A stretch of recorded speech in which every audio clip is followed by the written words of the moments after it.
Hey everyone! Today I want to talk about something that needs to be talked about, and that's Lyme disease. I'm not recording this video for pity or for anyone to feel bad for me. That's the last thing I want. This is simply me being real and raw and telling my story and battle with Lyme disease. I was diagnosed with Lyme disease when I was 21 years old. I think I've had Lyme disease since I was 15 years old. I'm pretty sure I got bit by a tick while I was playing soccer at boarding school my sophomore year of high school in Beverly Farms, Massachusetts. But like a lot of people with Lyme disease, I never saw a tick and didn't get a bullseye rash. So I have been sick for almost 12 years.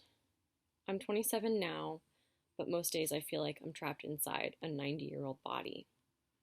I have symptoms such as swollen joints, extreme fatigue, nausea, vomiting, numbness and tingling in my hands and legs, depression, anxiety, tinnitus, which is when your ears ring really loud, migraines, relapsing fevers, night sweats, delirium, tremors, fainting, tachycardia, confusion, like not knowing where I am, even if I'm just in my own bedroom, and digestive problems, memory loss, memory problems.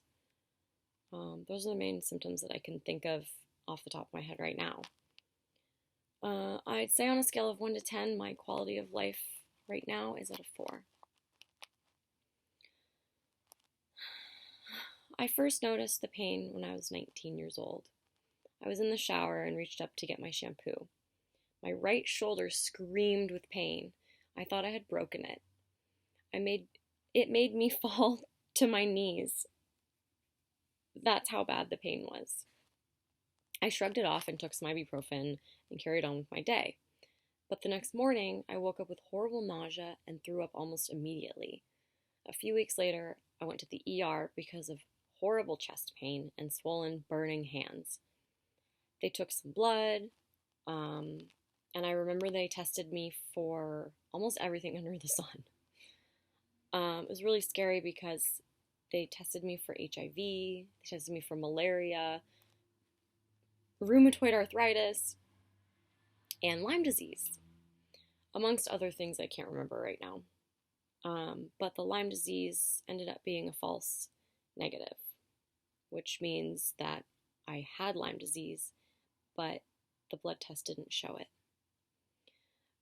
At that time, I was diagnosed with lupus, and I think that's because I had autoimmune disease markers in my blood work because of the Lyme disease. And honestly, I think that's the only explanation that the doctors could come up with my symptoms that I was having. So months later, as the pain had not subsided and I was starting to feel much worse, I ended up at Stanford, which is in Palo Alto, California, a pretty prestigious hospital. And within a few months, within a course of a few months, I had a SPECT scan, I had an MRI and CAT scans, and nothing showed up. To say I was scared is an understatement. I felt like something had happened, but I didn't know what was going on. I had no idea. Nobody had any idea. The doctors would say, "Oh, you're fine. It's just in your head. You're stressed out. You're anxious. You have an anxiety issue. You need to be on Zoloft because you're depressed." I just knew that wasn't right. So at this point, after I went to Stanford, I was 22 years old now and on 40 milligrams of prednisone because of the lupus and feeling like hell. I was finally properly diagnosed with Lyme disease in the summer of 2009. I was so excited that I finally had an answer to all of my medical problems, but I had no idea what I was in for in terms of how much I had to fight. Since then, it's been pretty much a daily struggle with this disease. I was put on antibiotics, and when that didn't work, I tried intravenous antibiotics for 56 days straight, called ertapenem, which works for a lot of people, and it worked for me for a little while. I went into my doctor's office for 56 days in a row, every single day. I was poked in the hand every day for 56 days.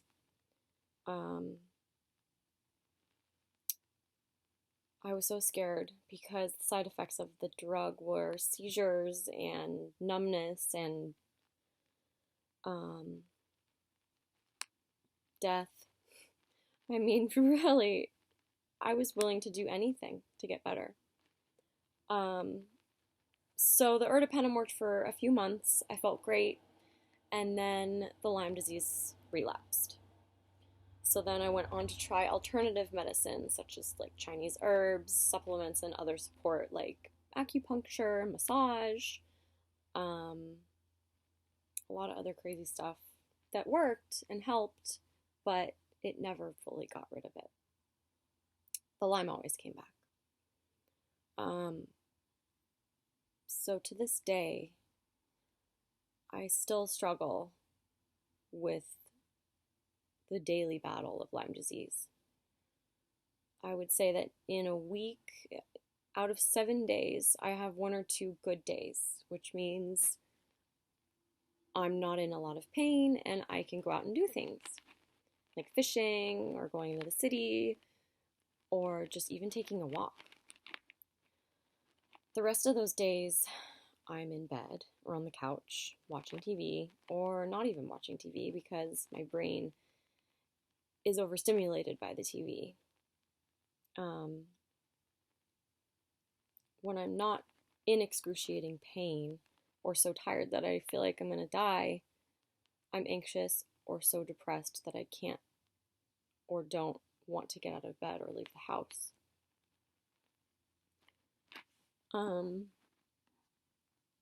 I haven't been able to function as a normal human being since I was 18 years old. Lyme disease has taken most of my 20s from me. I've lost touch with so many friends, and it hurts my heart to think about that because I was such a social and fun person and had a lot of good friends. Lyme disease has not only taken away parts of my life, but it has taken away my sense of self. I cannot work, I can't go to school, I can't have a normal social life. I'm unreliable in all of those areas. It not only affects me, but it affects those who are close and who love me the most. Seeing me in pain and crying, not wanting to go on, is hard for me, but also hard on those who I love. So, a little side note to all my friends and family that I've lost touch with over these past few years. I'm so sorry.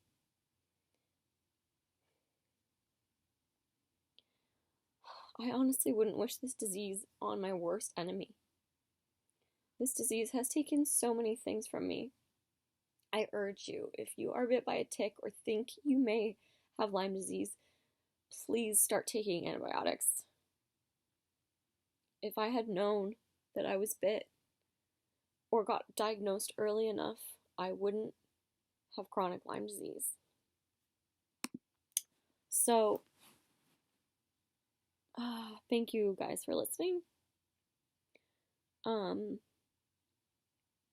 This was really hard for me to talk about. I hope I have the nerve to post it. And for those that are supporting me right now, thank you. You know who you are, and I love you. And yeah, I guess that's it. All right, thanks for watching. Bye.